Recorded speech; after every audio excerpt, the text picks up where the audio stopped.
A mi primo lo devoró un nahual. Relato de rancho con la bestia sin piel. Buenas noches. Por mi pueblo hay un camino, uno que ya no se puede usar. Este te cruza por dos cerros y te lleva hasta la mitad de uno. En ese tiempo resultaba muy peligroso, y más por la lluvia, los derrumbes, animales salvajes y la maleza que crece allí. Por otra parte, los niños teníamos estrictamente prohibido ir a recorrerlo, y para que no fuéramos a desobedecer las leyes de los hombres, esto nos contaban, que ese camino nos llevaba directo hasta la casa de don Antonio, el hombre que supuestamente era un nahual, pero uno que devoraba a la gente. Como en ese tiempo éramos muy pequeños, yo me creía todo, hasta sabíamos la historia de memoria. Por eso ni nos atrevíamos a ir del miedo. Pero cuando crecí un poco más y estaba en la secundaria, comenzamos a tener grupos de amigos, donde hacíamos toda clase de tonterías. Les estoy hablando del año del 2003, y en ese tiempo no había tantas cosas con tecnología, redes sociales, como hoy en día, y menos en ese tiempo, porque la verdad, nos encantaba salir en grupo y acampábamos a las faldas del cerro. Pero en una de esas se nos ocurrió ir por el viejo camino prohibido, ya que a veces veíamos que la gente pasaba por allí, arriando animales para llevarlos a pastar. Pero eso sí, solamente pasaban de lado, nunca ingresaban a él, y lo hacía la gente que por allí vivía cerca. Yo sí tenía miedo, pues aunque ya no era tan niño, seguía pensando en todo lo que me contaban mis abuelos y mis padres. Esto sobre el camino, además de que se lograban ver caras allá dentro en la oscuridad. Pero pues la verdad era más mi preocupación, y todo lo que yo quería saber estaba allá dentro atrapado. Así que una vez le pregunté a los amigos que si podíamos llegar a ese lugar y me dijeron que sí, pero que no se lo dijéramos a los padres, para que no nos fueran a regañar, y que si encontrábamos algún animal salvaje o nos salía alguna persona, nos regresaríamos. Recuerdo que caminamos como una hora y vimos un río pegado a un puente, de hecho el cual estaba construido con desperdicios, como tablas, láminas, cables, y enfrente había un terreno sin hierba, estaba totalmente plano. Es más, no tenía casi árboles. Parecía un campo de fútbol. Así que allí pensamos en quedarnos para acampar. Un poco más tarde prendimos lumbre, acomodamos las cobijas y nos dispusimos a contar historias, en especial sobre aquellas que nos contaban los padres de ese camino. Se nos hizo muy tarde y nos ganó el sueño. Recuerdo que me desperté para ir al baño y ya estaban por dar las 5 de la madrugada, o algo así. La verdad, ya se empezaba a ver un poco de luz, de esta del amanecer. Como me andaba orinando, me fui para donde estaban los árboles, que yo creo serían como 100 metros de distancia. Pero apenas llegando, vi algo horrible, algo parecido a un perro, pero demasiado grande, el cual estaba corriendo en el monte. Después, este se tiró en el piso y se empezó a revolcar. Se escuchaba como si se rompieran las ramas de los árboles, y la verdad, gritaba como si se estuviera quemando. Creo que no me vio o no se dio cuenta de mi presencia, por lo que le estaba pasando.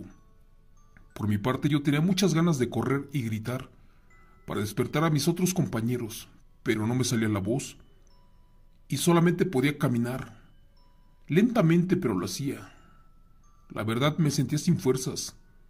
Volteé para que esa cosa no me siguiera, y de repente miré cómo se paró una persona y volví a correr. Iba como escapando de allí. Iba sin ropa, de hecho no traía nada encima, y yo vi cómo se quitaba una especie de piel, una que estaba llena de pelos. Eso era aterrador.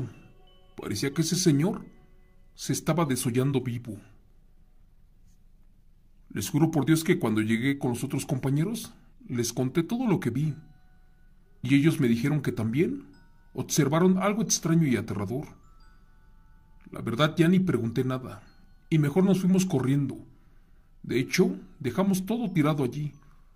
Al principio no me creían, pero después, en el camino, y por si las dudas, mejor corrimos, y me comentaron que ellos llegaron a mirar algo allí entre los árboles, una cosa que aullaba y le hacía como perro, pero que al momento de correr arrastraba unos pellejos como si fuera su piel, una que estaba putrefacta. La verdad, todos los niños éramos gente de rancho, y nuestros abuelos y padres nos llegaron a contar o a enseñar cómo bloquear esas cosas, cómo alejar a los espíritus malos, en especial a los nahuales. Por eso, recordé lo que el abuelo me enseñó, para empezar a bloquear a un nahual y tirarlo. Sin perder más el tiempo, empezamos a pedir a Dios de que no nos pasara nada malo. Uno de ellos empezó a hacer nudos con su cinturón, mientras decía algo que yo no entendía. Cuando llegamos al pueblo nos calmamos todos, y juramos no comentar nada a nadie, porque ya saben, nos podrían regañar por andar caminando en el lugar prohibido. Esta parte que a continuación contaré es la más delicada de mi relato, porque no salió en noticias, pero años después supe a qué se debió. La verdad, nuestro aterrador encuentro fue con una bestia nahual, y así pasaron 2 días, pero curiosamente, 2 de mis acompañantes, con los que acudí al camino prohibido, desaparecieron sin dejar rastro. De hecho, al día de hoy, nadie sabe cómo o dónde es que se encuentran ellos, o qué cosa se los llevó de allí. Dicen que aquella vez, después de salir de la escuela, al momento de cruzar la calle, los perdieron de vista, y al día de hoy sigue uno sin aparecer. Uno de ellos era mi primo, y según mis tíos, también se preguntaron qué rayos pasó, ya que lo buscaron por tierra, cielo y mar, pero jamás apareció, y nadie los miró salir. Los compañeros y maestros afirmaban que sí asistieron a clases esa tarde, pero que de allí no supieron de ellos. Un mes después, un campesino que andaba con sus animales pasteando allí por el cerro, encontró los restos de 3 adolescentes tirados cerca del río, pero estaban en putrefacción y sus huesos tenían mordeduras de dientes con más de 5 centímetros de largo, y como estaban sin poder ser identificados, los repatriaron al pueblo y los enterraron en el cementerio, y al día de hoy no sabemos si alguno era mi primo, pero pues yo digo que él aún sigue sin aparecer. Señor Chomo San Juan, esto se salió de control, aquí en mi rancho, y más porque desde que nos metimos en el camino de la bestia, ésta se molestó, y en represalia, cada noche se roba a las vacas, chivos, cerdos y todo a su paso. Eso es aterrador, ya no sabemos qué hacer. Cada que cuento esta historia, pareciera que está regresando a la realidad. Muchos no me creen, otros más dicen que nosotros lo estamos inventando. Se lo juro por Dios, esto es aterrador. Es algo que al día de hoy ya no quiero recordar, y más porque duré noches y días sin poder descansar en paz. A veces digo que la bestia regresa, pero bueno, vamos a seguir adelante. Y le quiero decir que después nos enteramos que un anciano me dijo que los nahuales no quieren testigos, y que si alguien mira a alguno en su semitransformación de humano a bestia, pues lo tienen que eliminar. No tienen que dejar nada de pruebas ni testigos.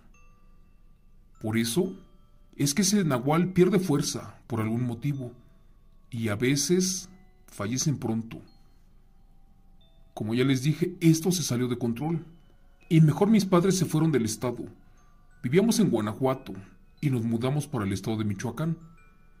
Como no teníamos mucha familia, perdimos todo contacto con la gente del rancho, esto por algunos años. Solo que después de salir del pueblo, pasó algo sumamente extraño. Resulta que otro señor del rancho, que era brujo, amaneció sin vida a unos metros del río. Dicen que traía colgando sus pellejos, aquellos de la piel, y que estaban llenos de vello, y que por algún motivo falleció. Solo que eso fue lo que escuché en el pueblo, y por unas personas que lo platicaron. Y de casualidad, la verdad, ya había pasado 3 años de que no habíamos llegado allí, y regresamos para vender el terreno y la casa, para después volver a Michoacán. Antes de regresar fuimos al cementerio, a donde estaban enterrados mis abuelos. Les fuimos a dejar flores y ofrenda, pues era el Día de Muertos. Y allí miré a un lado que estaba la tumba de uno de mis amigos que desapareció esa tarde. Pero pues la verdad, ya por miedo y pena, ya no quise preguntar más. Solo por último supe toda esa historia, y fue que aquel señor, aquel que vive en el camino, ese que nunca envejece, pues antes ayudaba a la gente, y ahora resulta que él era el culpable de muchas cosas como esta. Unos decían que ese hombre estaba maldito, otros más de que fue mordido por un nahual, pero muchos dicen al día de hoy y afirman que ya no quiere vivir y que le quiere dejar su cargo o don a alguien más para aislarse y fallecer en el bosque. Pero lo más curioso de esto que cuento fue de que el viejo nahual ya tiene más de 100 años y a la fuerza pues quiere entregarle este don a un joven. La verdad, cuando él vivía en esa época, cargaba una vaca o un cerdo con una sola mano, sin olvidar que llegó a cortar de un golpe con sus manos un solo árbol. Los más viejos del rancho dijeron que cuando fueron tiempos de la Revolución Mexicana, este hombre era zapatista y se peleaba a machete con las tropas enemigas, y que para que no le hiciera nada usaba una piel de chaleco, una muy extraña, a la cual no le traspasaban las balas. También me dijo mi madre, que le contó el abuelo, que este hombre le mostraba a los soldados cómo los disparos no le hacían nada, ni siquiera pegándole en la cabeza, y que de ese modo los espantaba, pero pues que no se sentía muy mal, pero que poco a poco necesitaba de la ayuda de la gente para que lo curaran, y más de los que vivían por allí. En ese tiempo la gente que lo conoció le tenía respeto y terminó teniéndole miedo. Por eso tenían prohibido caminar en la carretera o en el camino de la bestia. Por mi parte, ya no quise saber más. Mejor nos apuramos a vender el terreno. Y después de mediodía cobramos el pago y nos largamos de allí para siempre. Ya pasaron más de 20 años y no quiero saber qué pasó con la bestia, aquella que supuestamente debe de tener más de 100 años. Unos dicen que ya falleció y que posiblemente otros dicen que sigue con vida. Yo creo que fue el culpable de todo lo que pasó, y también fue el que se llevó a mi primo, el cual ya nunca apareció. Gracias. Relato escrito y adaptado por Chemo San Juan, de los eventos reales del señor Marcos Guiñán.